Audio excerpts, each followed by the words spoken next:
If there is one ability that you could learn that would make every single aspect of your life better, what would it be?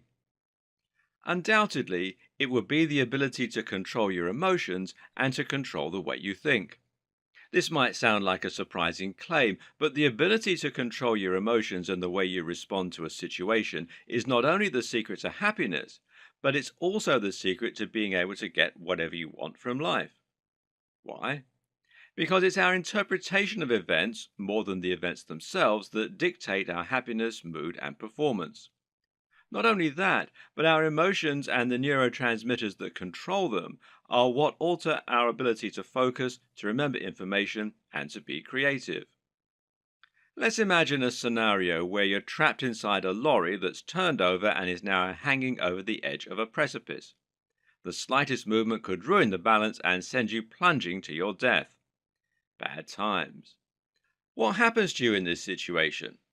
You freeze in place, of course, but at the same time, your body becomes very active. Your brain knows you're in danger, and thus it causes certain neurons in the brain to fire and release neurotransmitters. These neurotransmitters include the likes of dopamine, cortisol, and norepinephrine. Meanwhile, the sympathetic nervous system responds to these cues and begins producing more chemicals of its own. Specifically, a part called the adrenal medulla will secrete adrenaline and noradrenaline, and this will result in numerous physiological changes to your body.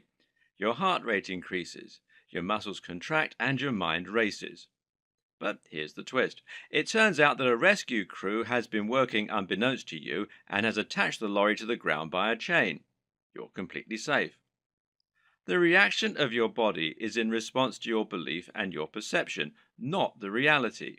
And as we'll see in this video series, there are many scenarios where we believe we're in more danger than we really are, resulting in the stress response. And we'll also see that stress response is capable of causing all kinds of psychological and health problems. If you could gain control of your emotional responses, then you could prevent that stressful response and stay calm and focused instead. But the power of controlling your emotions is much more profound than that. As we'll see later in this series, the ability to increase your confidence can actually lead to all kinds of changes in your life that result in you being more productive, more successful, and even wealthier. And it doesn't stop there. Controlling your emotions also means you'll be able to overcome stressful situations and even phobias. Say goodbye to your fear of public speaking. And likewise, controlling your emotions can help you to avoid arguments and shouting matches in your relationship, which will result in a more harmonious and happy home life. Then there are the ways your emotion can make you more powerful and more efficient. Did you know, for example, that you can increase muscle fiber recruitment and potentially tap into superhuman strength by getting into the right mood? Did you know that the correct combination of neurochemistry can give you perfect recall? This video series is going to show you how to tap into all those things, and at the same time, it will show you how you can simply get some peace and quiet by calming your mind and taking a time out. Keep watching and get ready to change your life.